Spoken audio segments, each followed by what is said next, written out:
Dismissed before everyone, in debt, she believed she had lost everything. With no way out, she thought tomorrow would be even more cruel.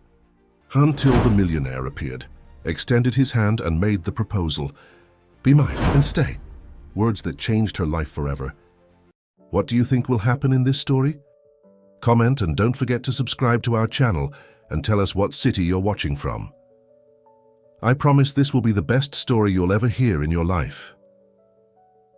Emily Walker believed that the corporate world would reward effort, ethics, and competence.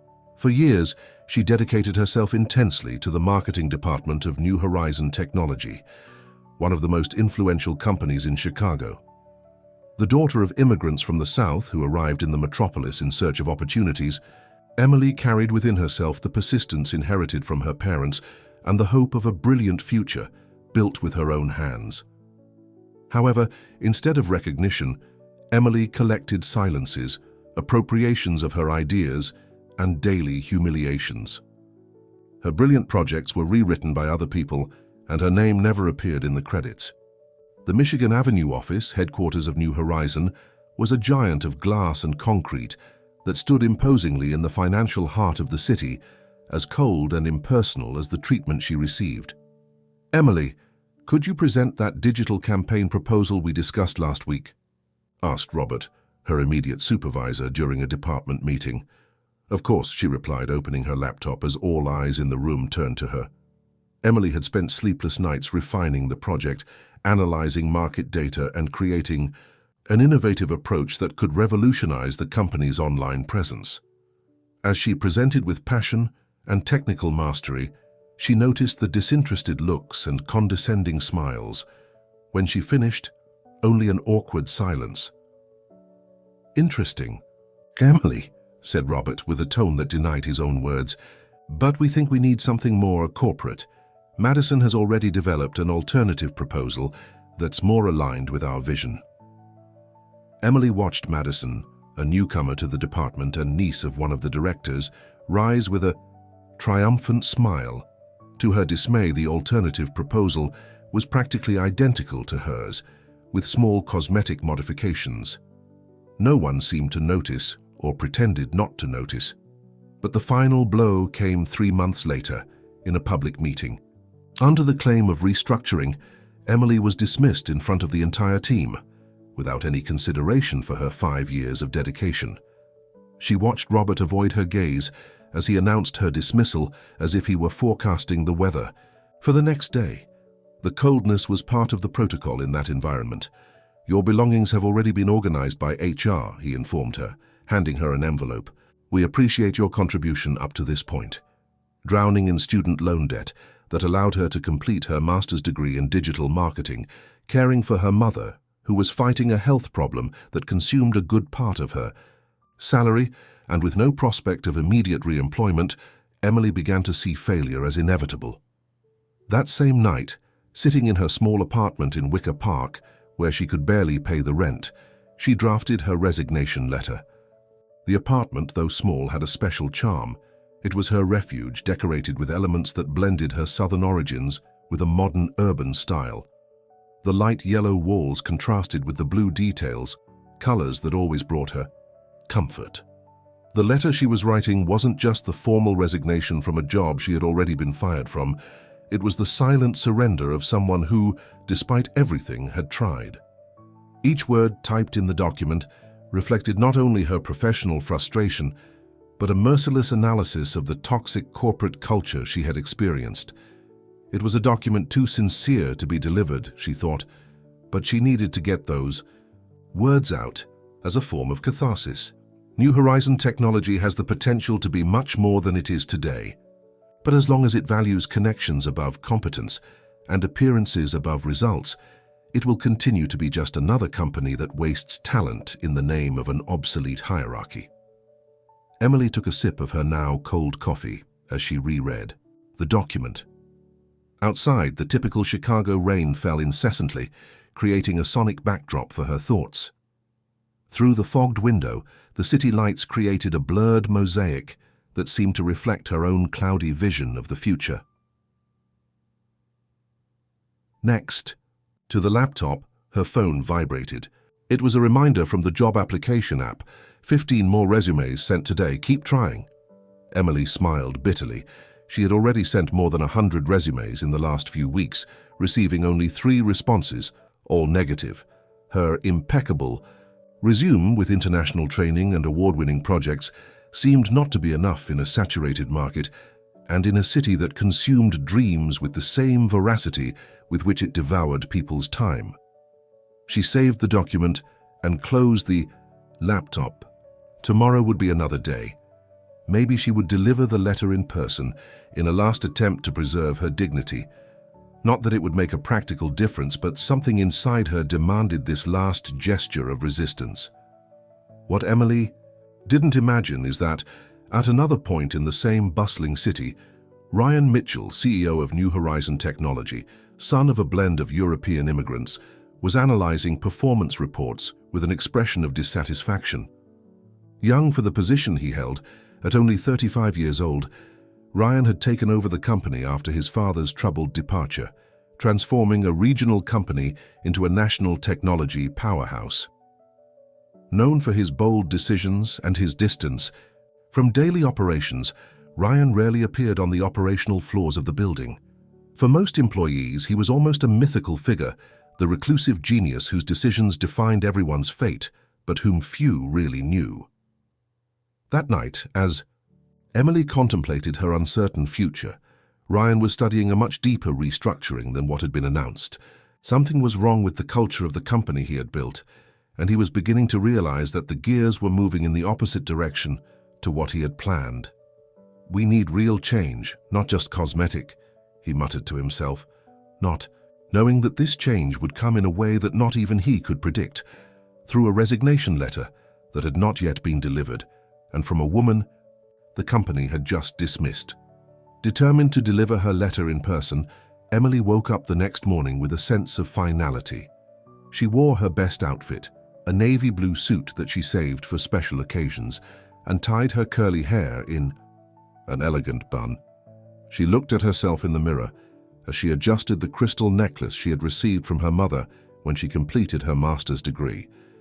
It was a ritual of armor, preparing for a battle that was already lost, but which needed to be concluded with dignity. The previous night's rain had given way to a clear sky, typical of Chicago winter mornings. Emily walked through Wicker Park toward the L train, observing the preparations for another cultural festival in the neighborhood. On any other day, she would have been charmed by the colorful decorations being hung in the narrow streets, but today her thoughts were fixed on her mission. 40 minutes later, Emily found herself in front of the imposing New Horizon Technology building. 30 floors of glass and steel that rose like a monument to corporate power. She breathed deeply before passing through the revolving doors, feeling the cold air conditioning against her face, a contrast to the human warmth that she had always lacked in that place. "Emily, I thought you had already," began Jenny, the receptionist, visibly embarrassed. "I just came to deliver something personally," Emily replied with a polite smile. "It's important. You know you can't go up without authorization, right? Especially now that—" "I know," interrupted Emily. "I just need this to reach Mr. Mitchell's hands. That's all." Jenny hesitated, looking at the envelope in her hands. "I can forward it to his staff." "No," insisted Emily, "it needs to be delivered directly to him." The firmness in Emily's voice surprised even herself. After years of diminishing herself in meetings and accepting that her ideas were appropriated by others, that small act of assertiveness seemed almost revolutionary. As they discussed, a security guard observed the scene with interest. Paul had worked at New Horizon for more than a decade and had known Emily since her first day. He had silently witnessed her dedication and the unfair treatment she received. "Leave it to me," said Paul, approaching. "I'll make sure this reaches Mr. Mitchell." Emily looked at him with suspicion, but something in Paul's expression, perhaps the solidarity of someone who also knew invisibility within those mirrored walls, convinced her. "Thank you," she said, handing him the envelope. "Really?"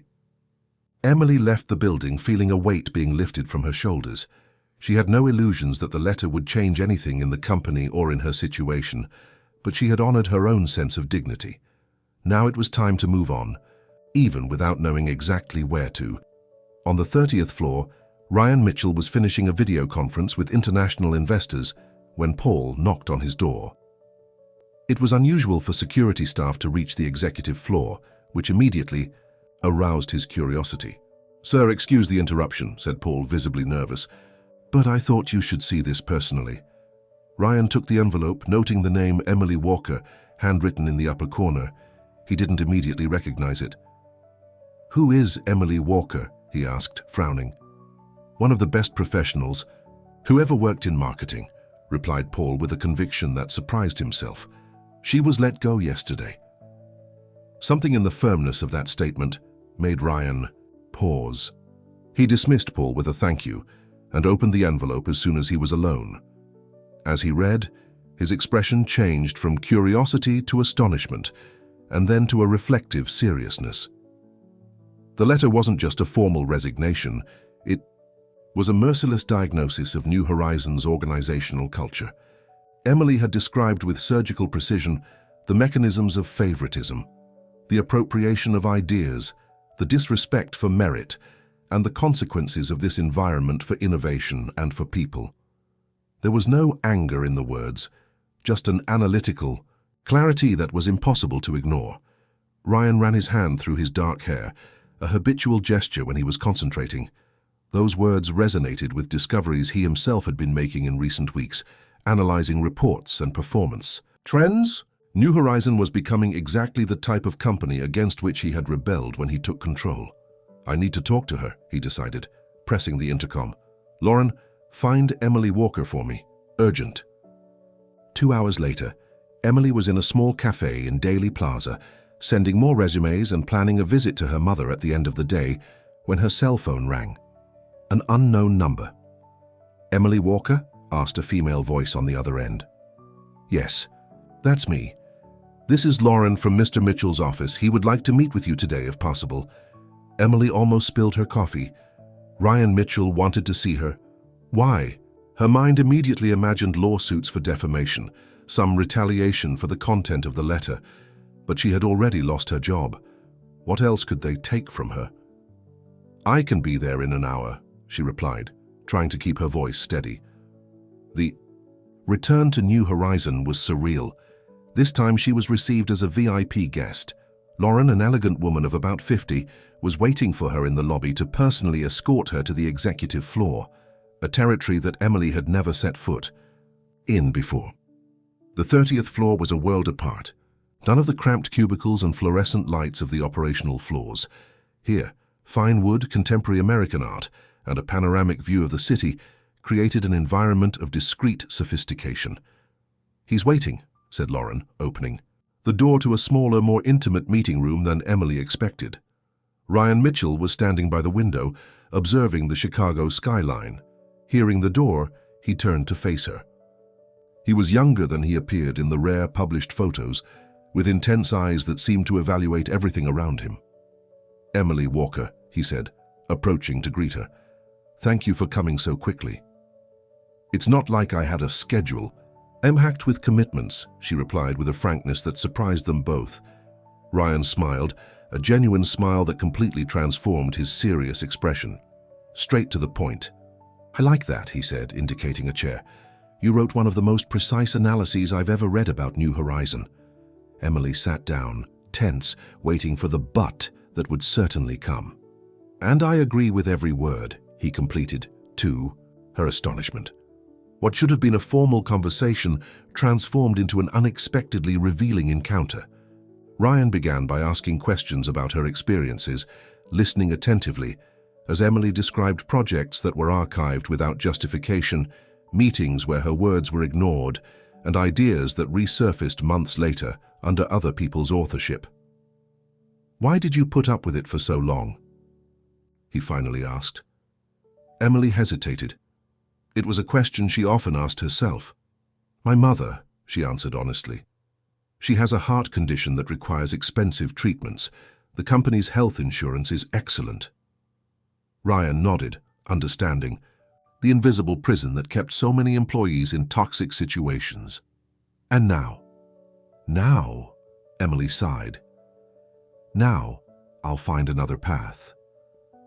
That's when Ryan did something unexpected. He stood up, retrieved a folder from his desk and placed it in front of her. I've been planning this for months, he explained. A complete restructuring of the company, not just switching people or departments, but reimagining the purpose and culture of New Horizon.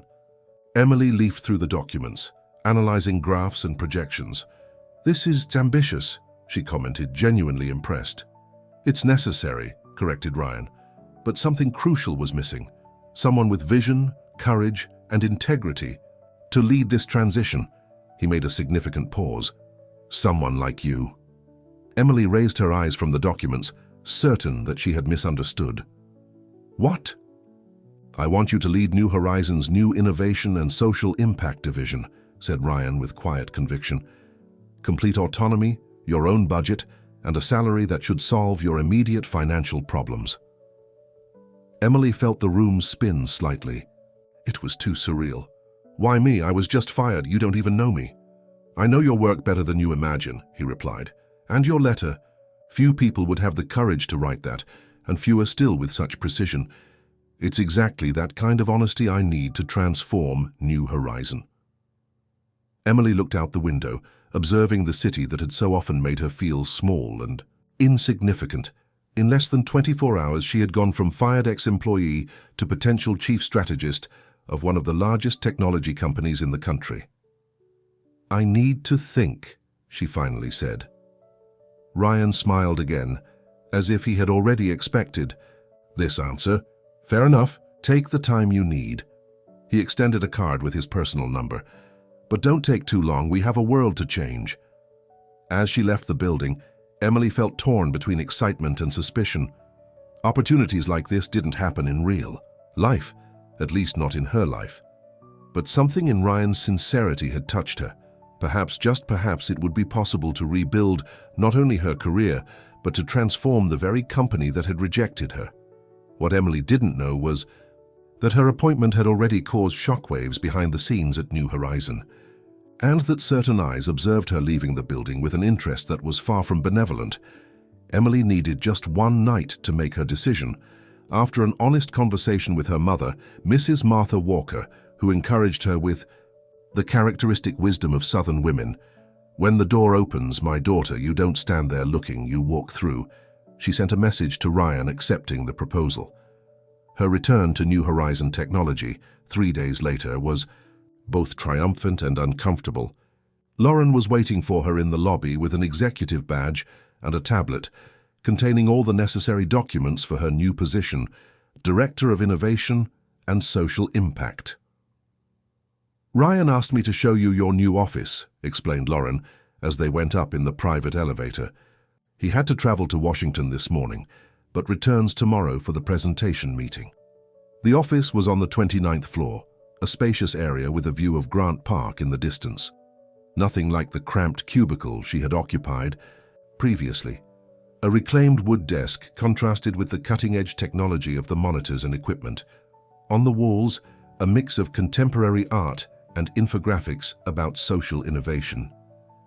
It's impressive, commented Emily, trying to process the radical change in her situation. Ryan redesigned this space personally, replied Lauren with a half smile. Seems like he has high expectations. As she familiarized herself with the new environment, Emily observed employees passing by the corridor, casting curious or openly hostile glances in her direction. News traveled fast at New Horizon. Everyone already knew that the fired employee had returned in a position of power, and speculations about how this had happened ranged from professional to romantic, passing through the absurd. By the end of the afternoon, Emily received her first official visit. Robert Hayes, her former supervisor, now technically under her coordination in the new organizational structure.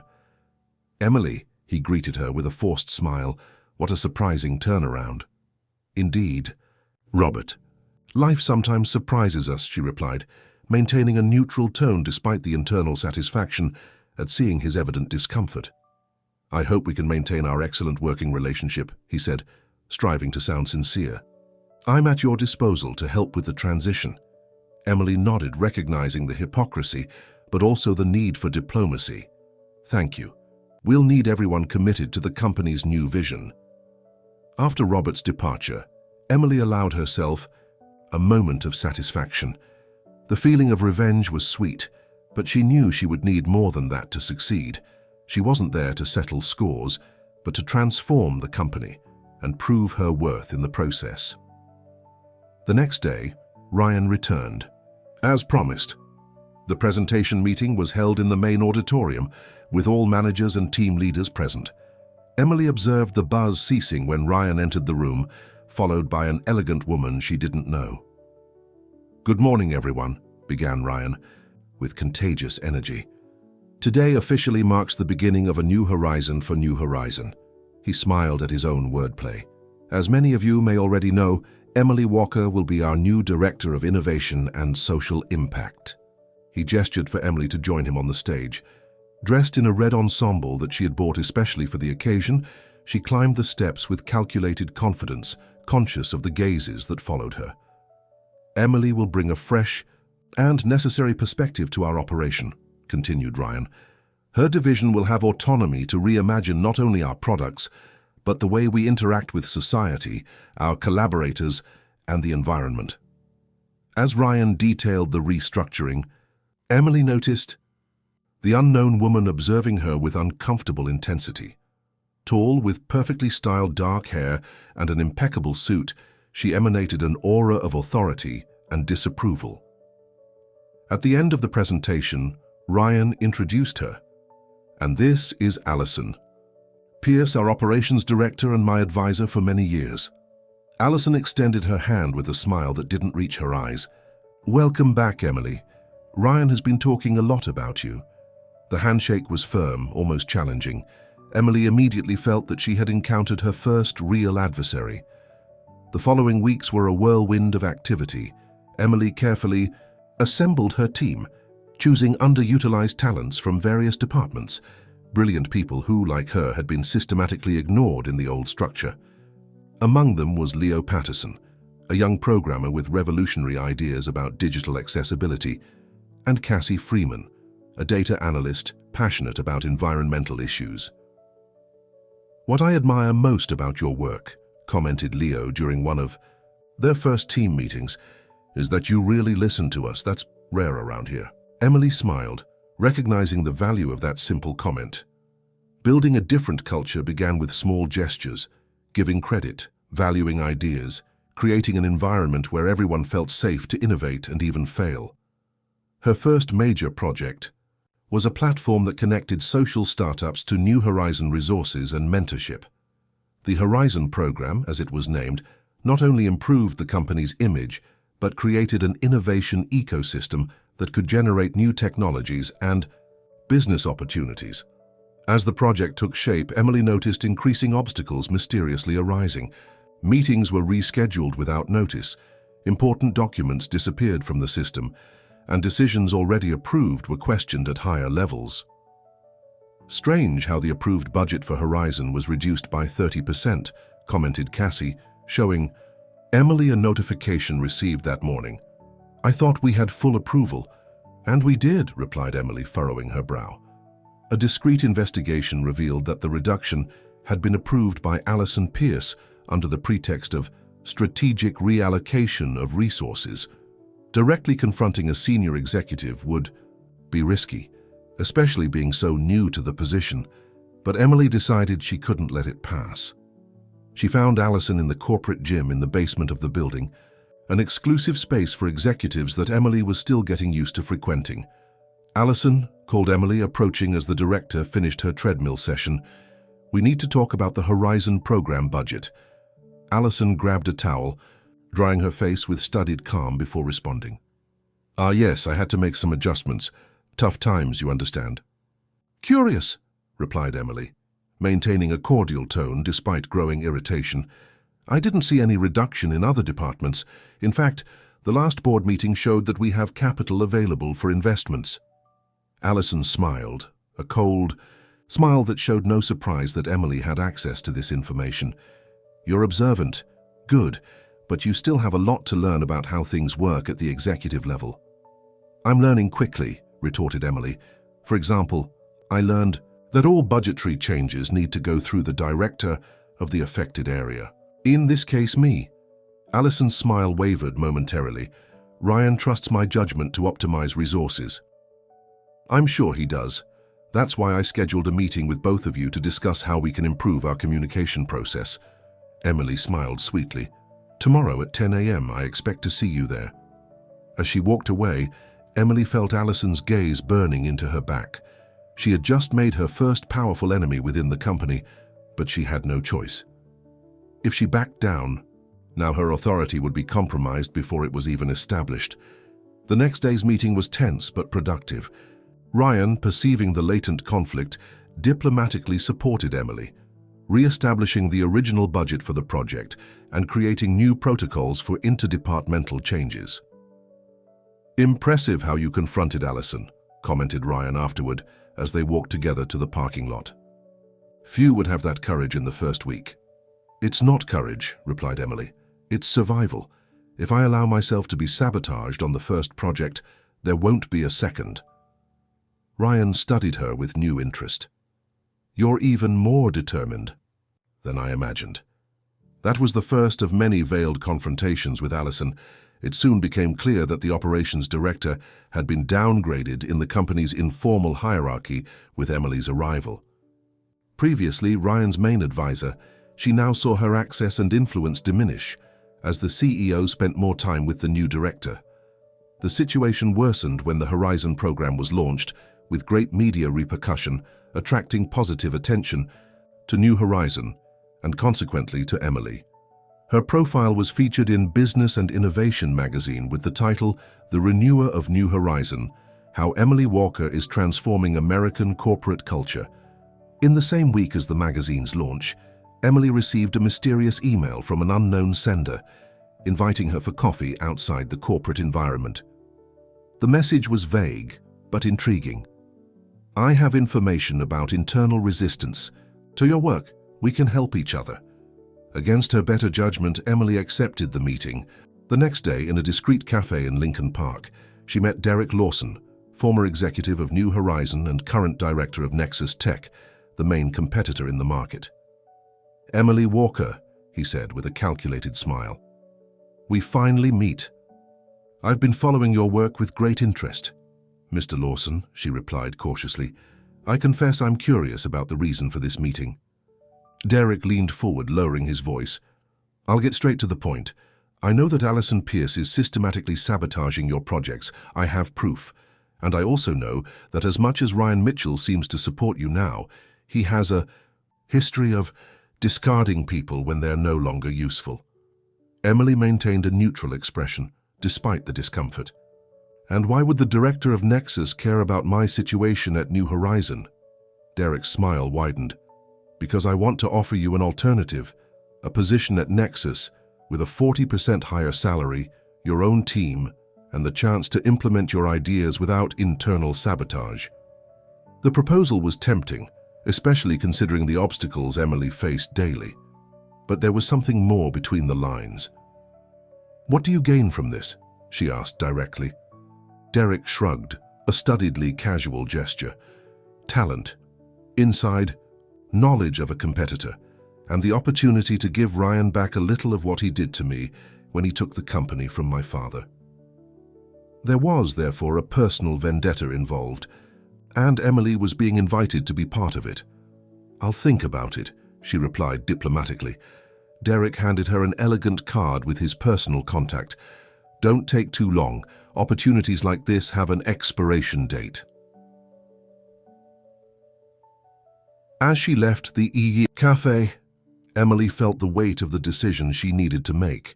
It wasn't just about accepting or refusing a job offer. It was about loyalty, ethics, and the type of professional she wanted to be. What she didn't realize was that Allison Pierce was observing her leaving the cafe from across the street, discreetly taking a photo with her cell phone. The image of Emily meeting with the main executive of the competition would be a powerful weapon in the right hands, and Allison knew exactly how to use it. The proposal from Derek Lawson remained as a persistent echo in Emily's mind. In the following weeks, As she navigated the corridors of New Horizon with growing confidence, she repeatedly wondered if she was on the right path. The photo of Derek's business card, stored in a discreet folder on her phone, was a constant temptation in moments of frustration. Her relationship with Ryan, however, was evolving in an unexpected way. What started as formal weekly meetings transformed into longer and more personal conversations, often extending beyond business hours. Without realizing it, they created a ritual. On Fridays, after work, they would discuss the week's progress on the building's rooftop, a little frequented green space that offered a privileged view of the Chicago sunset. "The Horizon program already has 15 startups enrolled," commented Emily on one of these occasions, observing the orange horizon of the city. "3 of them with real potential for strategic partnership." Ryan smiled, genuinely impressed. "In just 2 months, you've exceeded all expectations." The direct compliment caught her off guard. Emily was still not used to having her work openly recognized. "Thank you," she replied, allowing herself a moment of pride. "But we still face internal resistance. Many people don't understand why we're wasting resources on social projects." Ryan sighed, leaning on the railing that surrounded the terrace. "Cultural transformation is the hardest part. Changing systems is easy. Changing mindsets." Emily observed him with growing curiosity. In recent months, she had glimpsed fragments of the man behind the public figure, moments of vulnerability, flashes of unexpectedly sharp humor, and an intelligence that went far beyond business.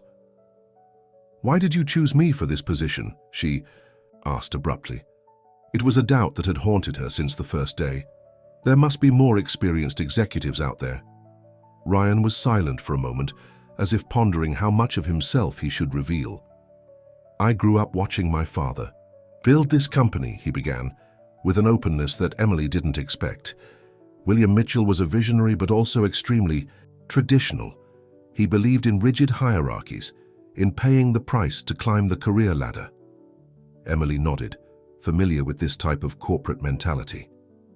"When I took over, after his retirement, I promised to do differently. Create a company where talent and ideas would be worth more than titles or connections." Ryan paused, watching the first city lights come on. "But at some point, I lost control of this. I got too focused on expansion, on numbers, and the internal culture deviated. And then my resignation letter appeared," completed Emily. "Exactly. It was like a mirror showing what we had become." He turned to face her directly. "You weren't chosen just for your skills, Emily. You were chosen because you had the courage to tell the truth when everyone preferred silence." There was a moment of mutual understanding between them, a connection that transcended the professional. Emily realized they were dangerously close, both physically and emotionally. Something in Ryan's gaze suggested that he was also aware of this proximity. "It's getting late," she said, breaking the moment. "I need to visit my mother before visiting hours end." Ryan nodded, recovering his professional posture. "Of course. How is she?" "Stable. The new treatment seems to be working better." Emily smiled, grateful for the genuine interest. "The doctors, so optimistic." "I'm glad to hear that." As they went back down to the office, a comfortable silence settled between them. There was something unsaid hanging in the air, a possibility that both could feel but weren't yet ready to explore. The following week, Emily decided to reorganize her team for the next big project, an ethical artificial intelligence system aimed at optimizing natural resources in companies. During the process, she noticed unusual resistance from Danny Peters, one of the senior analysts she had inherited from the old structure. "Danny, we need the impact projections by tomorrow," Emily reminded him during a team meeting. "I'm overloaded." "With other projects, Emily," he replied with a tone that bordered on insubordination. "Maybe if you hadn't promised impossible deadlines to the board." The comment caused an awkward silence in the room. Emily kept calm, but was firm. "We can talk privately after the meeting," she said, refusing to feed the public conflict.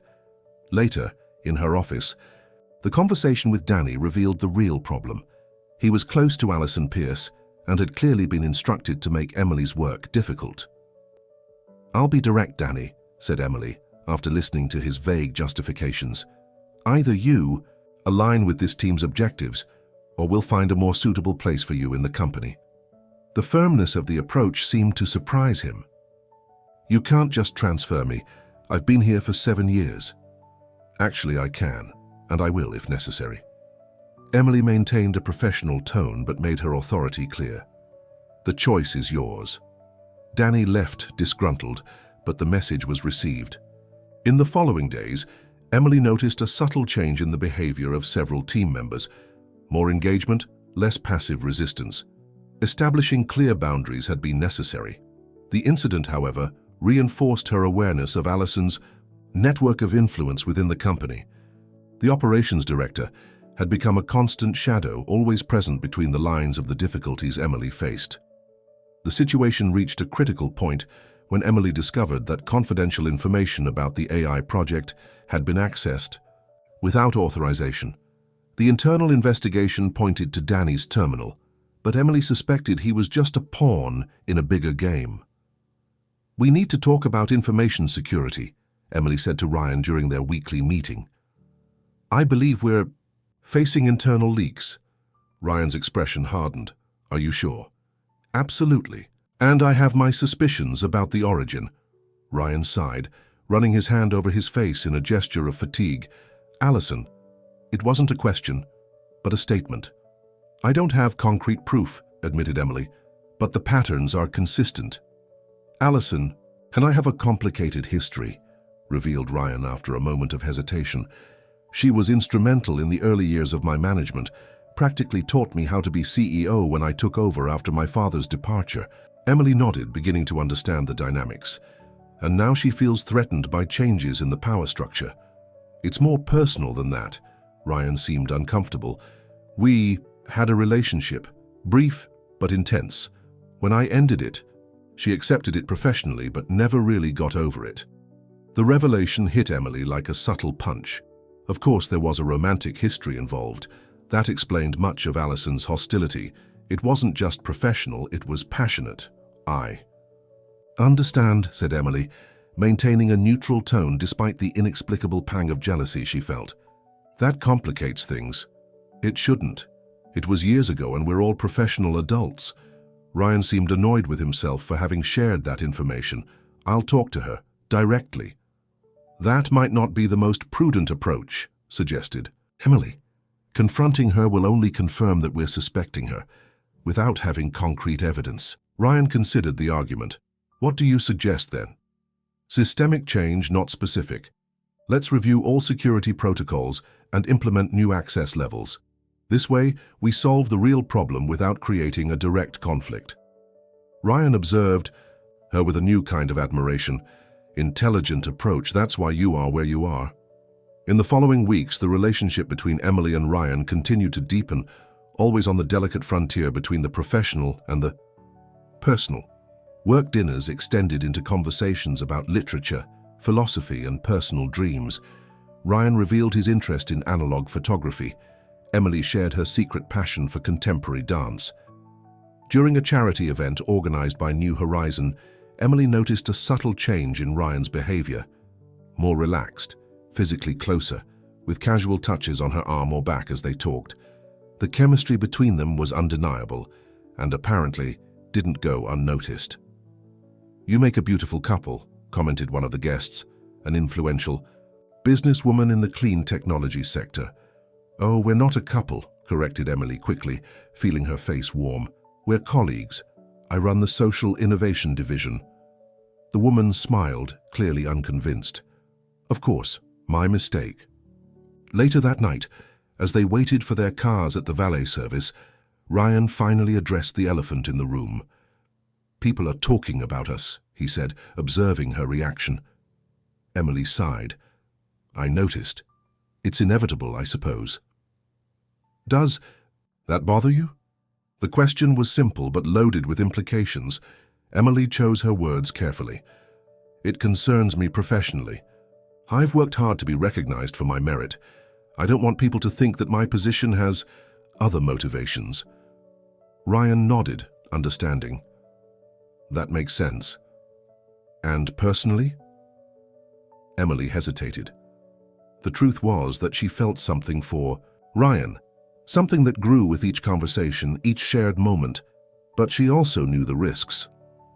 Personally, it's complicated, she finally replied. We're colleagues. You're my boss, technically. Technically, he repeated with a half smile. Oh, sir, but life rarely follows perfect techniques, does it? Before Emily could respond, the valet arrived with her car. The moment of vulnerability passed, leaving only unexplored possibilities in the air. The next morning, Emily found a small envelope on her desk. Inside, a minimalist card with just one handwritten phrase, "Dinner, no techniques, just conversation. RM." She smiled to herself, feeling a mixture of excitement and apprehension. She was about to cross a line that would change everything.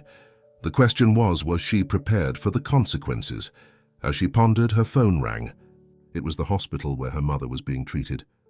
Mrs. Walker had suffered a crisis during the night and was in the ICU. Emily's personal and professional worlds had just collided dramatically, and all other issues suddenly seemed secondary.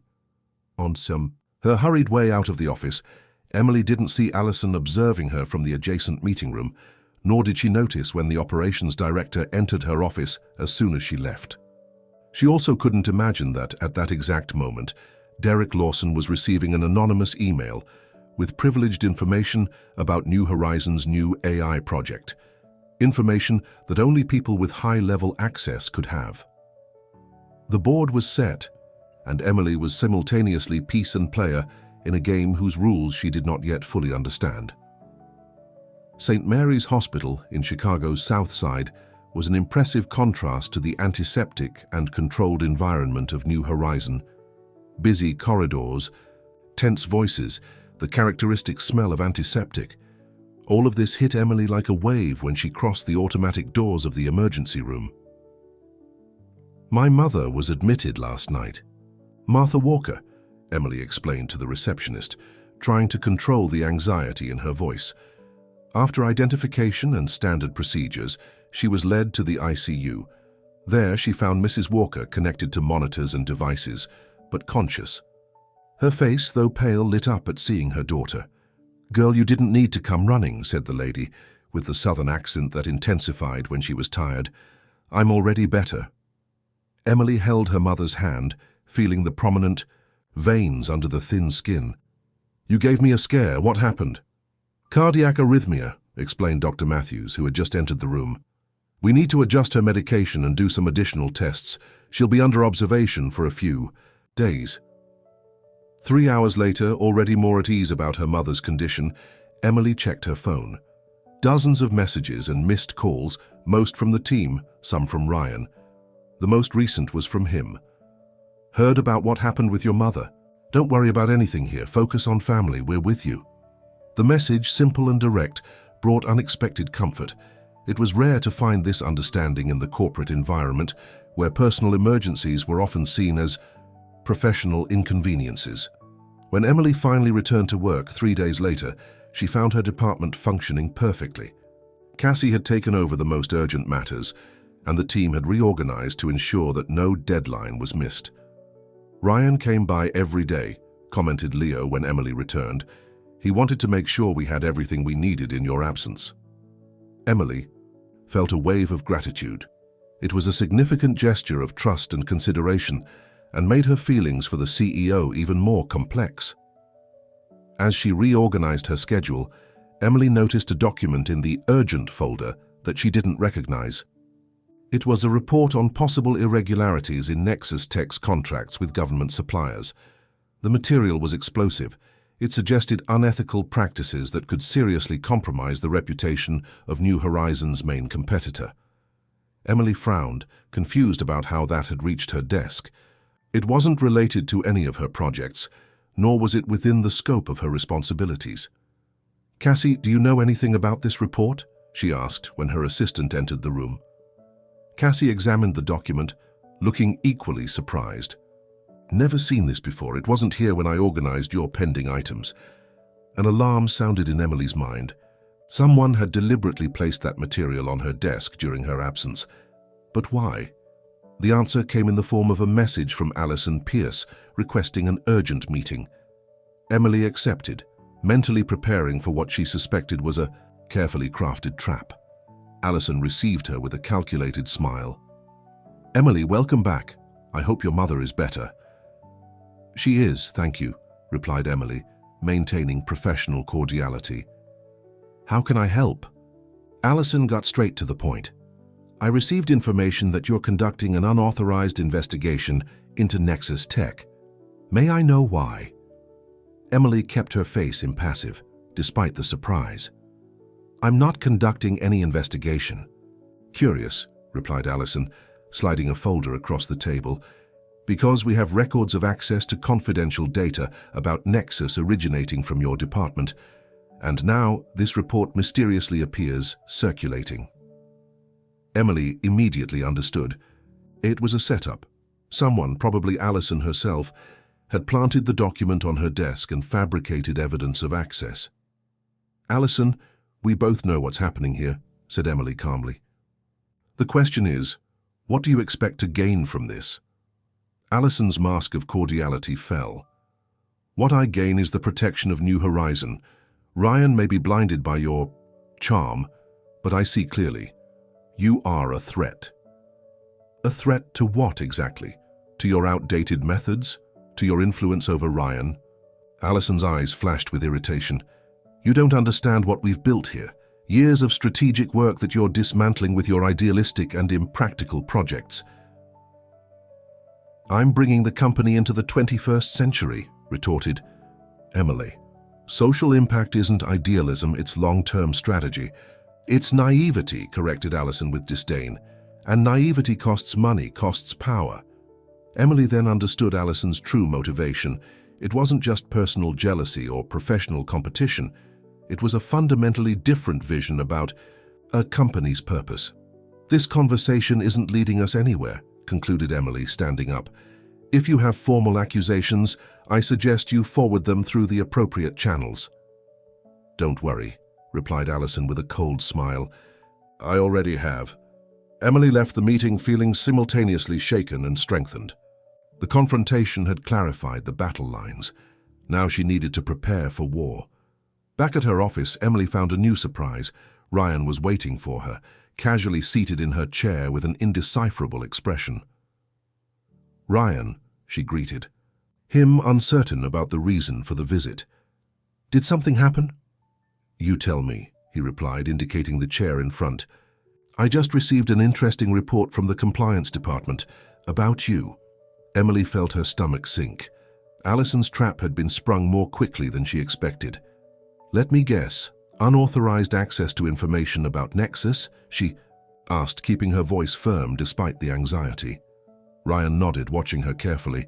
"And an unsanctioned parallel investigation into a competitor, something that could put us in a legally compromised position." "It's a setup, Ryan. Someone is trying to discredit me."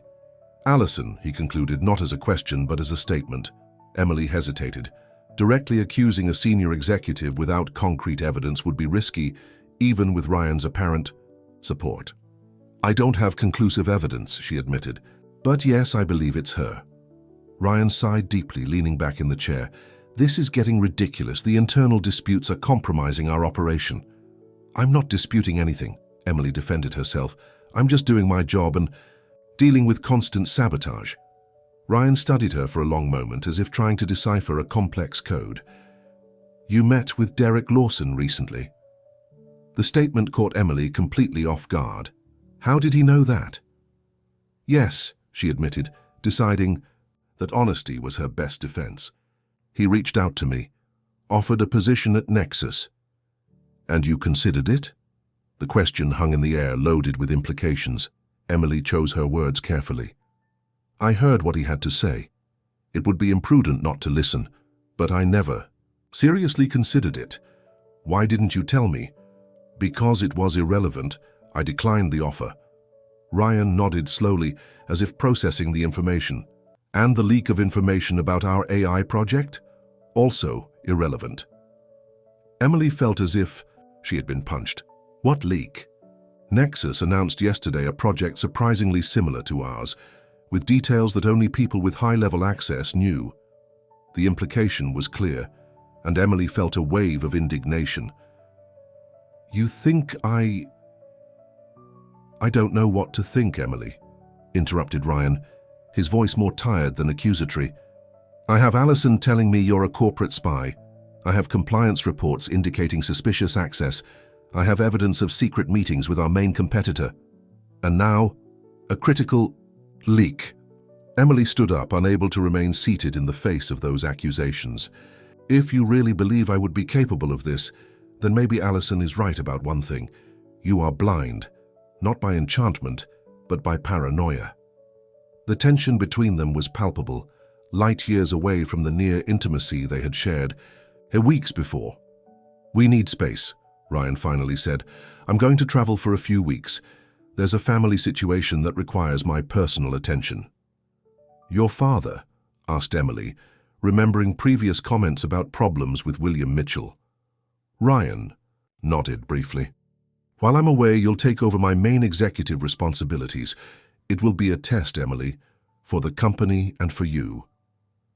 "A test or a trap?" she questioned, still shaken by the implicit distrust. "Both, perhaps." Ryan stood up, heading for the door. "I sincerely hope I'm wrong about my suspicions." After his departure, Emily remained motionless for several minutes, processing what had happened. In a matter of days, she had gone from promising executive and possible romantic interest of the CEO to suspected corporate spy, and now, paradoxically, she was about to temporarily take command of the company. That night, visiting her mother at the hospital, Emily shared a sanitized summary of the events. "My daughter," said Mrs. Walker with the wisdom of someone who had seen many storms in life.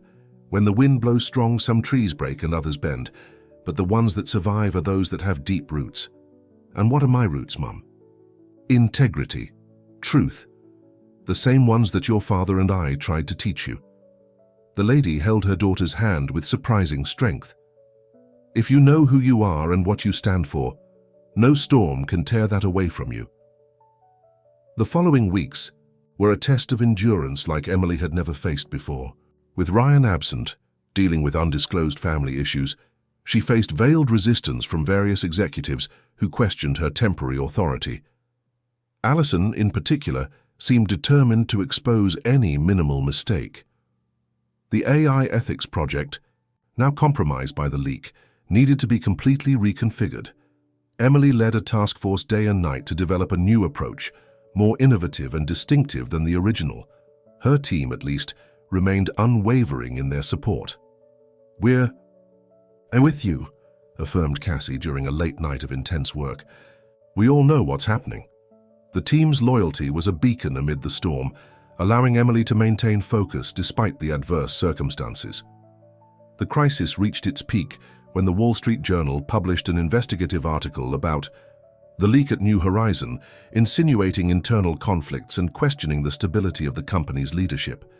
The stocks fell 4% the next day. Emily convened an extraordinary meeting of the executive board.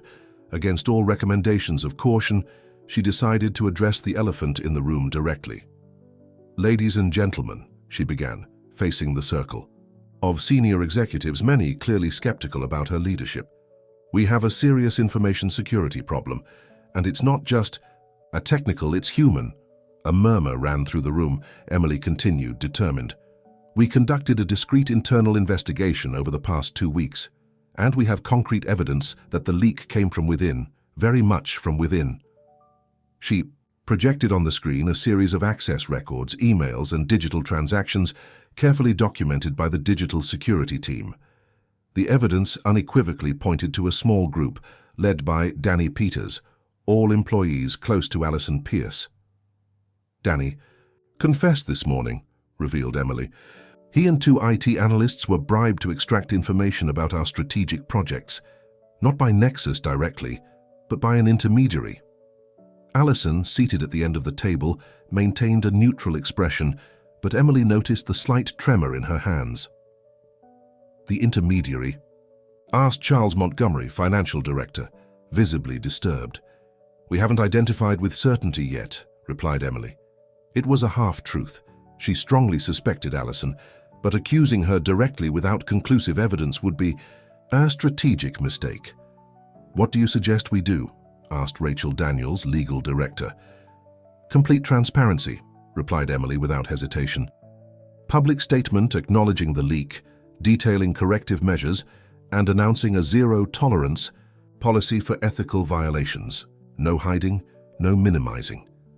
The proposal was radical by American corporate standards, where internal problems were traditionally resolved behind closed doors. This could further destabilize the stock, warned Charles. "In the short term, yes," agreed Emily, "but it will build trust in the long run, and it will send a clear message. New Horizon does not tolerate unethical behavior, no matter who it comes from." The direct look at Alison didn't go unnoticed by those present. After 2 hours of heated debate, Emily's proposal was approved by a narrow majority. The statement would be issued the next morning. That night, alone in her apartment, Emily received an unexpected message from Ryan. "Heard about the leak and your decision. Bold, risky. Exactly what I would have done. I'll be back in 3 days. We need to talk." The message brought both relief and apprehension. Ryan apparently approved of her approach, but the enigmatic tone left open what would come next. The public statement, as expected, caused shockwaves in the market.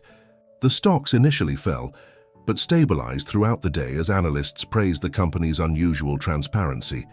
The specialized press, which had previously questioned New Horizon's stability, now highlighted its innovative ethical stance. Internally, the effect was even more profound.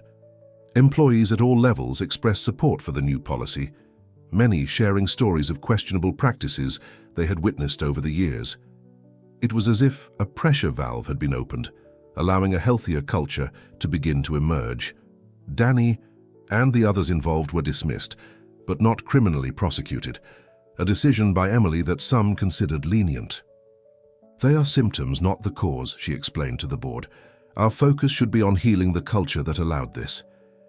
Alison, surprisingly, didn't show up for the subsequent board meeting. Her lawyer sent a formal letter announcing her resignation for personal reasons. It was a silent victory, but Emily didn't feel the triumph she expected, just the exhaustion of a prolonged battle. On the morning Ryan was supposed to return, Emily received a devastating call from the hospital. Mrs. Walker had suffered a serious complication and needed an emergency procedure. The cost, $280,000, not covered by health insurance. As she rushed to the hospital, Emily realized the cruel irony of fate. At the moment, she finally proved her professional worth, her personal. Life was falling apart. Between saving her mother and saving her career, there was no real choice. What she didn't know was that Ryan was also facing his own family dilemma, one that would forever change the course of New Horizon and the relationship between them. Tentar. Nuevamente, a continuar editar continuó traducción de Historia Romántica Corporativa en inglés. I'll continue the English translation of the story, keeping the same American names and locations that were established in the first part. This appears to be a romantic drama set in the corporate world, following Emily Walker as she navigates professional challenges, family issues, and a developing relationship with her CEO, Ryan Mitchell. I'll pick up where I left off, maintaining the tone, style, and narrative flow of the original, while ensuring all names and locations remain consistent with the American setting established earlier. I'll continue until I reach the output limit, and then let the user know I'm ready to continue with the rest of the translation if needed. St. Mary's Hospital seemed like a parallel world to the corporate universe that Emily inhabited during the day. In the antiseptic corridors of the ICU, performance metrics, market strategies, and corporate politics seemed like distant and insignificant concepts. Reality there was measured in heartbeats, oxygen levels, and the strength of her mother's handshake. "We need to perform the procedure within the next 48 hours, explained Dr. Matthews, with the gentleness of someone accustomed to delivering difficult news. "Her condition is stable at the moment, but the risk increases significantly if we wait longer." Emily nodded, trying to process the medical information while mentally calculating her financial options. Her apartment could be sold quickly, but not for the necessary amount. Her savings, substantially increased by her new salary at New Horizon, were still far from the required sum. "I'll get the money," she stated, with a confidence she didn't feel. "I just need a few hours." Back in her car, Emily allowed herself a moment of vulnerability that she rarely showed. Silent tears flowed as she considered her options. An emergency bank loan was possible, but the interest would be extortionate. Selling short-term investments would mean considerable losses. Her cell phone rang, interrupting her thoughts. It was Leo, her direct assistant at New Horizon. "Emily, sorry to bother you, but we have a problem. The international delegation arrived a day early for the Ethical AI project presentation. They're at headquarters now, waiting for the demonstration." Corporate reality invaded her personal bubble like an icy wave. The presentation for foreign investors was crucial for New Horizon's future and for her position in the company. It had been planned for the following day, when Ryan would already be back and would take the lead. "Can't we postpone?" she asked, knowing the answer before even finishing the question. "They have a closed schedule. It's today or we lose the investment window," replied Leo, the tension evident in his voice. "The board is in panic. Charles has already called me 3 times in the last 10 minutes. Emily closed her eyes, feeling the weight of 2 impossible responsibilities on her shoulders. Her mother needed her, the company too. Choosing one meant abandoning the other. It was then that an idea began to form, an imperfect solution, but perhaps the only possible one. "Leo, I'll need your help, and the entire team's." 2 hours later, New Horizon's main auditorium was transformed. Giant screens, state-of-the-art video conferencing systems, and a complete technical team prepared everything for what would be an unprecedented presentation. Emily, in a private room at the hospital with special authorization, adjusted the microphone and checked the video connection on the laptop. She wore a formal blazer over the t-shirt she wore at the hospital, a visual hybrid that perfectly reflected her divided situation. "All set here," confirmed Cassie through the earpiece. "The investors are entering the auditorium now. They seem surprised by the format." "Let's turn surprise into a positive impression," replied Emily, checking her presentation one last time. "Has Lauren arrived with the documents?" "Just arrived. Everything's in order." Emily took a deep breath. What she was about to do was unprecedented, risky, and potentially disastrous. Conducting a $500 million international negotiation remotely from a hospital while her mother was in the ICU was the kind of madness that could define or destroy a career. "Ladies and gentlemen," began Emily as her image appeared on the auditorium screens, "thank you for your presence, and I apologize for not being physically with you today. Urgent family circumstances required my presence elsewhere, but technology allows us to transcend physical distances, something that New Horizon has always advocated in its philosophy." The diplomatic explanation was received with understanding. Nods. The main representative of the Japanese group, Takashi Nakamura, seemed especially receptive. "Family is sacred," he replied through the simultaneous translation system. "We appreciate your professional dedication, even in difficult personal times." For the next 2 hours, Emily conducted a meticulous presentation about the Ethical AI project, highlighting practical applications, social impact projections, and, crucially, the expected financial return. The on-site team complemented with practical demonstrations and technical answers to specific questions. "The differential of our approach," explained Emily, "is the integration of ethical principles into the AI code itself, not as an additional layer or afterthought. This means that ethics is in the fundamental structure of the system, not just in its operational guidelines." The presentation, initially seen as a potential disaster, gradually transformed into an impressive demonstration of New Horizon's flexibility and innovation. The investors, far from feeling undervalued by Emily's physical absence, seemed to admire the resilience and commitment demonstrated. "One last question, Ms. Walker," said Nakamura at the end. "In your country, you have a saying, 'A leopard cannot change its spots.' How do you ensure that a company with a questionable history truly transforms its culture? The question, direct and potentially destabilizing, created a tense silence in the auditorium. Emily realized that this was the fundamental question, not just for the investors, but for New Horizons' own future.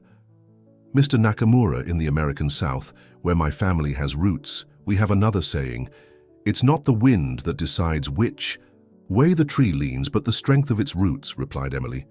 New Horizon is replanting its roots. Our recent transparency about internal violations wasn't a marketing strategy, but a commitment to a new identity. Trees can be straightened if there is will and consistent effort. Nakamura smiled, visibly satisfied with the response. "I believe we have found partners worthy of trust." When the video conference ended, the team present in the auditorium erupted in applause. Emily, alone in the hospital room, allowed herself a brief moment of pride before the reality of her personal situation returned to weigh on her. Her cell phone vibrated with a message from Charles Montgomery. "Impressive. They're going to sign. The board is ecstatic." She replied with a simple thank you, unable to share the euphoria, as she watched doctors coming in and out of the ICU where her mother was through the room's window. A soft knock on the door interrupted her thoughts. It was Dr. Matthews. "Ms. Walker, we need to discuss the options for your mother." Emily felt her stomach sink. "I'm still working on the financial issue, doctor. I just need a few more hours." The doctor studied her for a moment. "Actually, I came to inform you that the procedure has already been authorized. The payment was made in full about an hour ago." Emily blinked, confused. "How? By whom?" "The information I have is that it was a corporate payment. Special health plan for New Horizon Technology executives. Retroactive, apparently." Before Emily could fully process what that meant, her cell phone vibrated again. It was a message from an unknown number. "Some problems have simpler solutions than we imagine. Your mother will receive the best possible treatment. Focus on work now, explanations later. RM." Ryan had returned, and his first action was to solve the personal dilemma that tormented Emily. The mix of gratitude and discomfort at depending on such a significant gesture from the CEO created a knot in her stomach. Professional and personal continued to intertwine in unpredictable ways. The next morning, after spending the night at the hospital and confirming that her mother's procedure had been scheduled with the best specialist available, Emily returned to New Horizon. The mood in the company was one of contained celebration. News of the likely signing of the international contract had already spread. In her office, she found a discreet bouquet of purple orchids, her favorites, though she couldn't remember mentioning this to anyone. The card simply said, "Let's talk when you're ready, my office, my Ryan." Emily hesitated. Part of her wanted to run immediately to thank him. Another part resented the dependency created by the gesture, however generous it was. She decided she needed to organize her thoughts before any conversation. The meeting with her team occupied the entire morning, with final adjustments to the international contract and planning for the project's implementation. The success of the presentation had elevated the group's morale, and Emily realized how that small department, initially viewed with skepticism by the company, was now at the center of corporate strategy. "The marketing folks want an interview with you for the internal magazine," commented Cassie at the end of the meeting. "You've become the star of the moment." Emily smiled, remembering the irony. Less than 6 months ago, she had been fired from that same company, treated as disposable and invisible. At noon, she finally felt ready for the inevitable encounter. She headed to Ryan's office, trying to mentally organize what she would say. He was waiting for her standing, looking through the panoramic window that offered a privileged view of the city. Hearing the door, he turned with a tired smile that suggested sleepless nights. "Emily," he greeted her simply. "Ryan," she replied, maintaining the initial formality. "I wanted to thank you for what you did for my mother. It went beyond any expectation." He made a gesture, dismissing the thanks. "It wasn't anything extraordinary. I just accelerated the implementation of a benefit that was already in the plans for all directors. Your mother qualifies as a dependent. The technical explanation didn't diminish the significance of the gesture, and they both knew it. Still, thank you, insisted Emily. About the hospital, I can reimburse the company in installments or...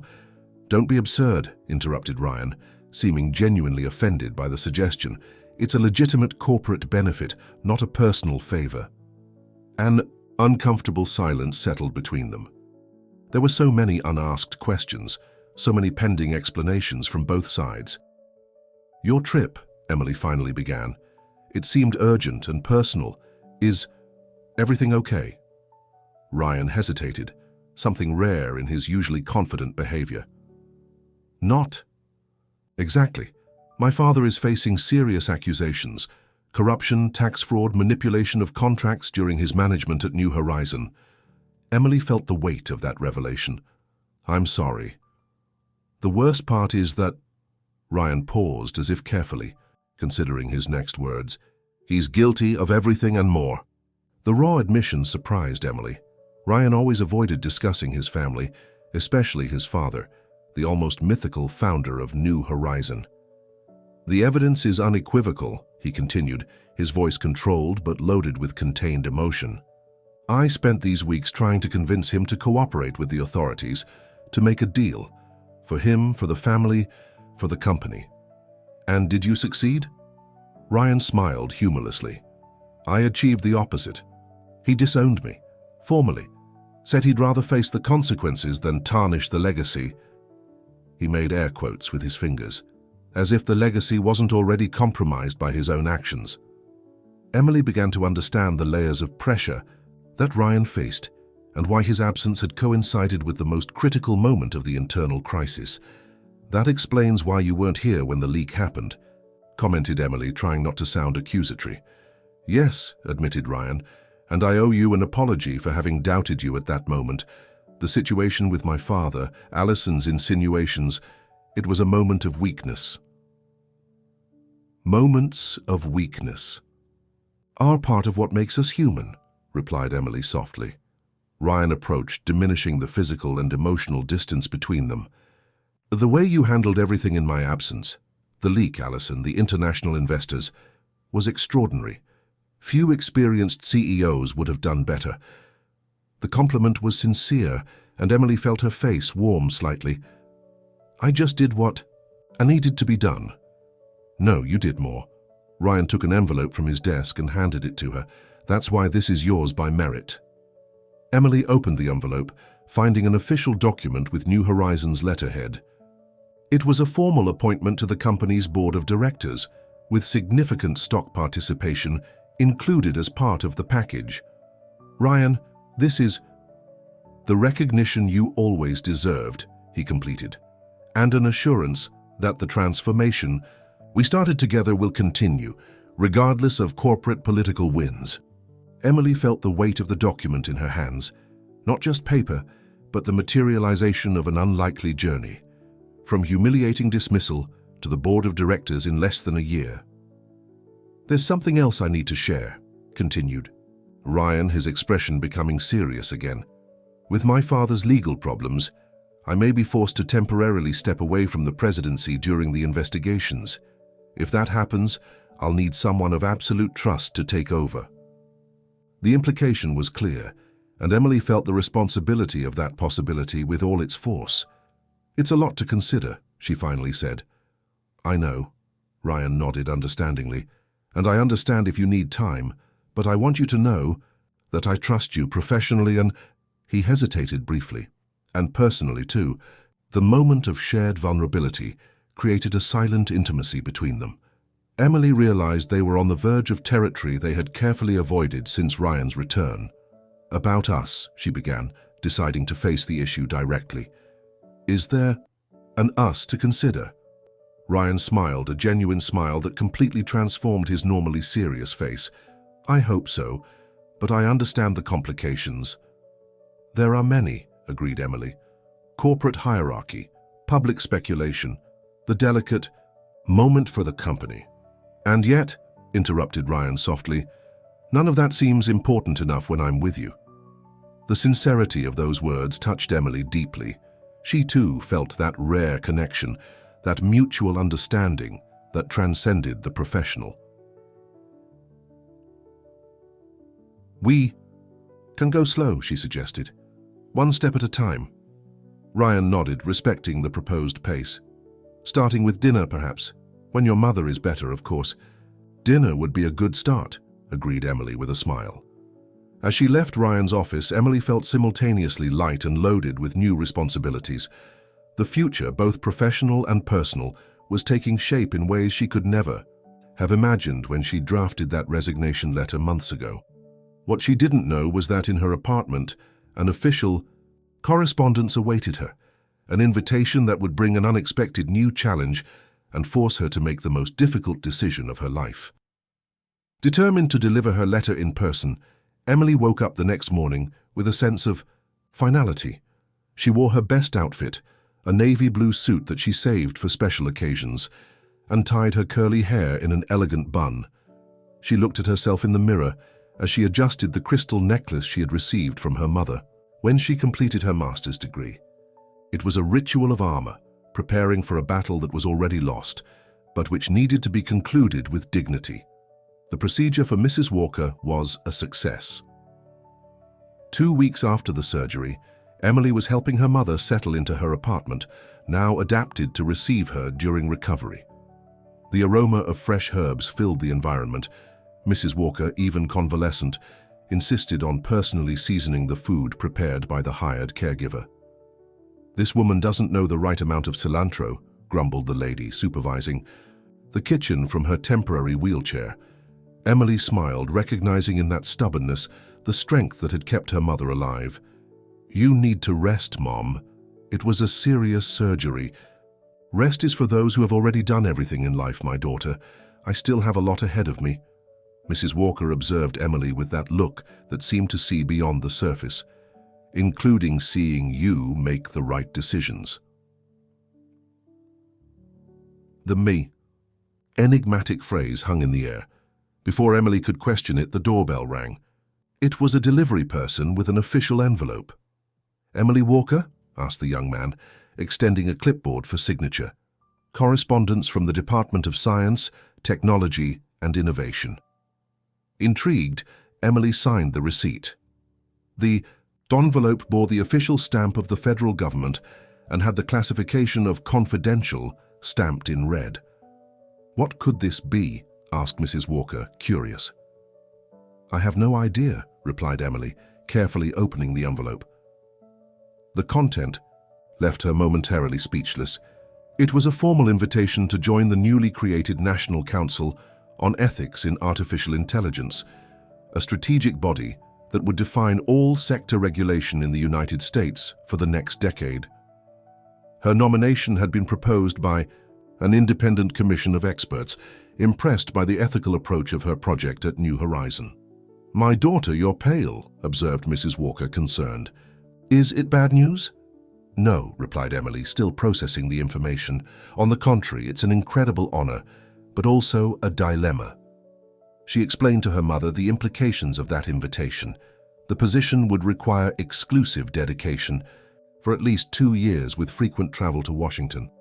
It would be impossible to reconcile with her position at New Horizon, especially considering the new responsibilities on the board of directors. "Life has these ironies," commented Mrs. Walker with the wisdom of her 70 years. "When we have no options, we beg for choices.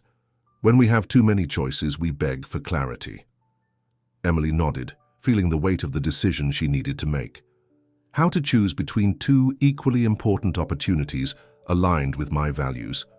"By asking your heart which one will make more difference in the world you want to build," replied her mother simply. That night, Emily cancelled the planned dinner with Ryan, needing time to reflect. She walked through Wicker Park, observing the red lanterns that illuminated the narrow streets. The cultural mix of that place had always brought her comfort, a reminder that apparently distinct identities could coexist harmoniously. Her cell phone vibrated with a message from Ryan. "Everything okay? Can I help in any way?" The genuine concern touched her. In a few months, he had become a constant presence in her life, a safe harbor amid corporate turbulence. What would it be like to give that up? What would it be like to give up New Horizon, the team she had built, the projects that were just beginning to flourish? On the other hand, the National Council represented the chance to influence the fundamental structure of the technology sector in the country. The policies she would help formulate would affect millions of people, defining how AI would be implemented in hospitals, schools, public transportation. It was an enormous responsibility and a unique opportunity to create systemic changes. 3. Days later, Emily finally felt ready to share the news with Ryan. They met at Lincoln Park, neutral ground away from corporate eyes. The Sunday afternoon brought a relaxed atmosphere, with families spread across the lawns and cyclists traversing the winding tracks. "You seem worried," observed Ryan as they walked near the lake. "Is it your mother?" "She's recovering well," replied Emily. "It's something else, something I need to tell you." She explained about the invitation from the department, showing the official letter she carried in her purse. Ryan listened attentively, his expression transitioning from surprise to understanding, and finally to a melancholic smile. "It's an extraordinary honor," he said when she finished, "and absolutely deserved." Emily studied his face, looking for signs of disappointment or resentment. She found only acceptance. "You understand what this means for us, for New Horizon?" she asked carefully. Ryan nodded, sitting on a bench near the lake. "It means I'll need to find another visionary to lead the transformation we started. Someone who, frankly, probably won't be up to your standard." The absence of any attempt to convince her to stay surprised Emily. "You're not going to try to make me change my mind?" Ryan smiled, taking her hand delicately. "It would be selfish of me. The country needs people like you defining the future of technology. New Horizon is just one company. What you can do on this council will impact an entire generation." The maturity of that response confirmed to Emily what she already suspected. Her feelings for Ryan went far beyond professional admiration or physical attraction. It was a connection based on shared values and mutual respect. "And what about us?" she asked, finally verbalizing the question that hung between them. "Washington isn't exactly close." "There are planes," replied Ryan with a smile, "and video conferences and weekends. If there's one thing I've learned this year, it's that distance is just a logistical obstacle, not an emotional one." At that moment, under the open sky of Chicago with the reflection of the setting sun on the lake waters, Ryan kissed her for the first time. A gentle kiss, almost hesitant, that carried unverbalized promises of a shared future, despite the challenging circumstances. The following weeks were a whirlwind of preparations. Emily needed to organize the transition of her responsibilities at New Horizon, find and train successors for her projects, and prepare for the partial move to Washington. Simultaneously, she monitored her mother's recovery and tried to emotionally process all the changes in her life. In her last week at the company, Emily was surprised by an unexpected summons. Ryan gathered the entire company in the main auditorium for a special announcement. "As many already know, we're about to say goodbye to an extraordinary person," he began, under the attentive gaze of hundreds of employees. "Emily Walker is leaving us to take on an even greater national responsibility. But before her departure, I'd like to announce the creation of the Martha Walker Foundation." Emily widened her eyes, completely taken by surprise. Ryan continued, "This foundation, fully funded by New Horizon, will have as its mission to support women from marginalized communities in accessing technological education and digital entrepreneurship. And it could have no other name than that of the woman who raised and inspired our visionary." The tribute to her mother deeply moved Emily. It was the recognition that her roots, her personal history, were an integral part of her professional contribution. "Emily will be the honorary president of the foundation," concluded Ryan, ensuring that her vision remains present at New Horizon, even when her responsibilities are in Washington. The ovation that followed was deafening. Employees from all departments, including those who had initially resisted her ideas, applauded standing. Emily had left an indelible mark on that company, not just through her projects and innovations, but through the cultural transformation she had catalyzed. When she finally had the chance to speak with Ryan in private after the ceremony, she was still visibly moved. "You didn't tell me anything about this," she said amid contained tears. "I wanted it to be a surprise." Ryan smiled, clearly satisfied with her reaction. "The idea emerged in recent weeks, talking with your team about how to preserve your legacy here." "It's perfect," admitted Emily. "My mother will be... I don't even know how to describe it." "She already knows," confessed Ryan. "I visited her yesterday to ask for her permission. A remarkable lady, by the way. Now I understand where your strength comes from." The image of Ryan talking with her mother, secretly planning that tribute, warmed Emily's heart. It was a gesture that transcended the professional, or even the romantic. It was a deep recognition of what really mattered to her. The swearing-in ceremony at the National Council on Ethics in AI, held a month later in Washington, was a solemn event that brought together authorities, academics, and leaders from the technology sector.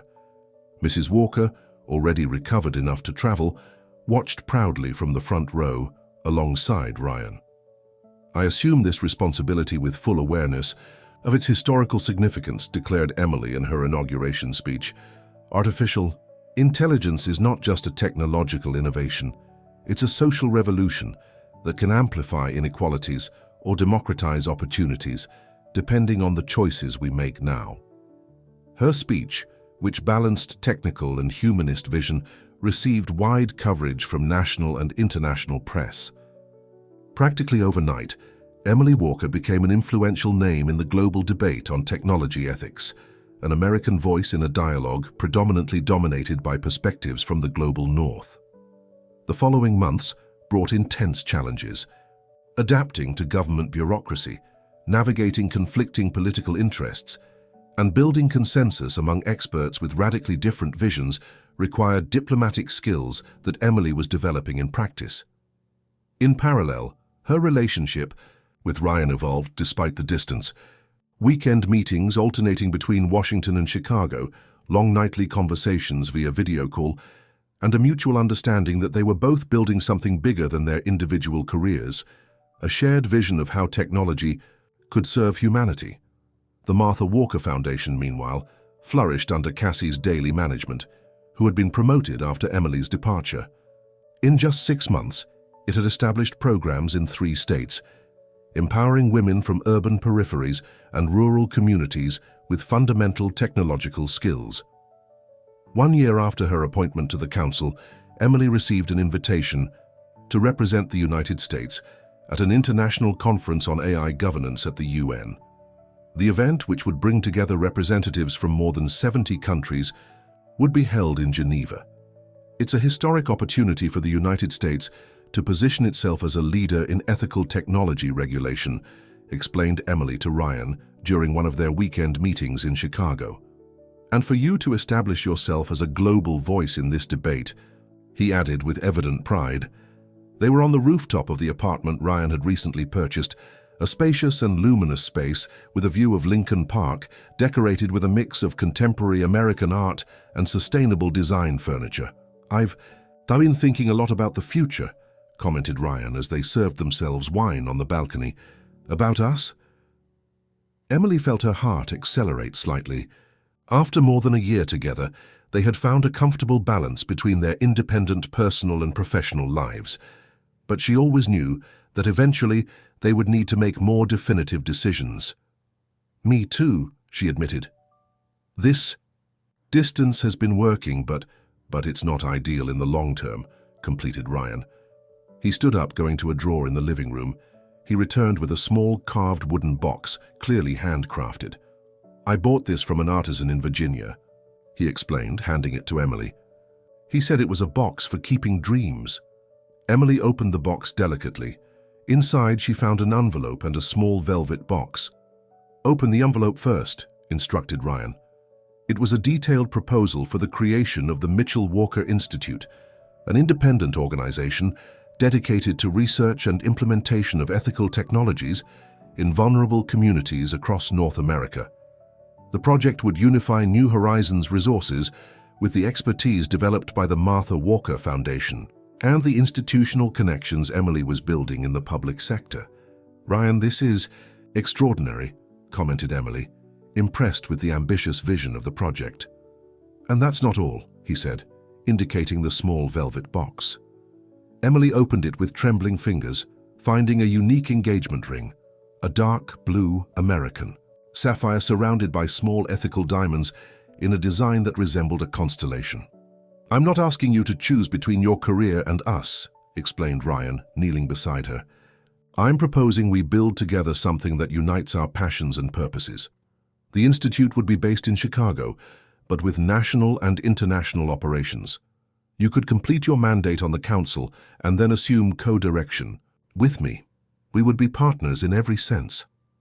The proposal was perfect, a solution that honored both Emily's public commitment and her desire to build a life alongside Ryan. "Yes," she replied simply, feeling tears of happiness forming. "A yes to everything." The wedding took place 6 months later, in an intimate ceremony in the Blue Ridge Mountains, Virginia, a tribute to Emily's southern roots. Mrs. Walker, radiant with health and happiness, led her daughter along the improvised path between the rocky formations to where Ryan waited, with the sunset that tinged the sky with shades of orange and pink as a backdrop. Among the few guests were members of Emily's original team at New Horizon, representatives of the National Council, and some of the first beneficiaries of the Martha Walker Foundation, now successful technology entrepreneurs. "Who would have thought that a resignation letter would bring us here?" commented Ryan during the vows, provoking emotional laughter from those present. The honeymoon was brief, just a week exploring the natural beauty of the region, as both had unavoidable commitments. Emily needed to present the council's final recommendation report to Congress. Ryan was finalizing New Horizons' transition to a more horizontal management structure, preparing to dedicate more time to the future institute. The UN conference, in Geneva 3 months after the wedding, marked the international debut of the couple, as partners in both personal life and shared professional mission. Emily, as the official representative of the United States, presented the regulatory model developed by the National Council. Ryan, as a visionary business leader, shared New Horizons' experience in voluntarily implementing rigorous ethical protocols. "The United States has the potential to lead the global north in humanized technology," declared Emily in her keynote speech. "Not because we have the greatest financial resources or the most advanced infrastructure, but because our cultural diversity and our social challenges force us to think of inclusive solutions from conception." The repercussion was immediate and extraordinary. Delegations from various developing countries requested consultancies and partnerships. International organizations offered funding for pilot projects based on the American methodology. Prestigious foreign universities invited Emily for lectures and exchange programs. The Mitchell Walker Institute, officially inaugurated a year later, quickly became an epicenter of technological social innovation. Installed in a revitalized former industrial warehouse in Chicago's East Side, the space combined research laboratories, a social startup incubator, a community training center, and a think tank for public policies. Emily, now with her mandate on the National Council, concluded, assumed co-direction of the Institute alongside Ryan. Together, they implemented a revolutionary approach that united technical rigor and social sensitivity, creating technological solutions genuinely adapted to the American and North American reality. One of their most emblematic projects was the development of an AI system specific for small family farmers, combining ancestral knowledge with cutting-edge technology to optimize planting, harvesting, and food distribution in vulnerable communities. The project, initially tested in rural Appalachia, soon expanded to similar regions in Mexico, Colombia, and Ghana. Mrs. Walker, now fully recovered and radiant at 75 years old, became a kind of informal ambassador for the Institute, sharing her practical wisdom and life experience with engineers and programmers. "Technology without humanity is like food without seasoning," she used to tell young developers, to Emily's amusement and Ryan's enthusiastic approval. 5 years after that resignation letter that changed everything, Emily contemplated the path, traversed with a mixture of gratitude and amazement. From the frustrated and invisible professional to national and international leadership in ethical technology, from urban solitude to mature love and partnership with Ryan, from financial insecurity to the possibility of creating positive impact on a continental scale. "What are you thinking about?" asked Ryan, finding her on the Institute's balcony, observing the sunset over Chicago's urban landscape. "About how surprising life is," she replied, smiling as he embraced her from behind. "About how our greatest failures can be doors to possibilities we couldn't even imagine. And about how a simple letter can change the destiny of so many people," he completed, gently kissing her neck. Emily nodded, watching the last students of the day leaving the training center, women and men of all ages, mostly from peripheral communities, carrying with them not just new technical knowledge, but the certainty that they belonged to the technological future they were helping to build. "I think I finally understood something my mother always said," commented Emily. "What?" "That true success isn't being visible to everyone, but being meaningful to those who matter, including yourself." Ryan smiled, intertwining his fingers with hers. "Your mother is indeed very wise." "Like every good Southerner," replied Emily, "with pride. Wisdom cultivated in adversity, flourishing in resilience." Together, they watched the Chicago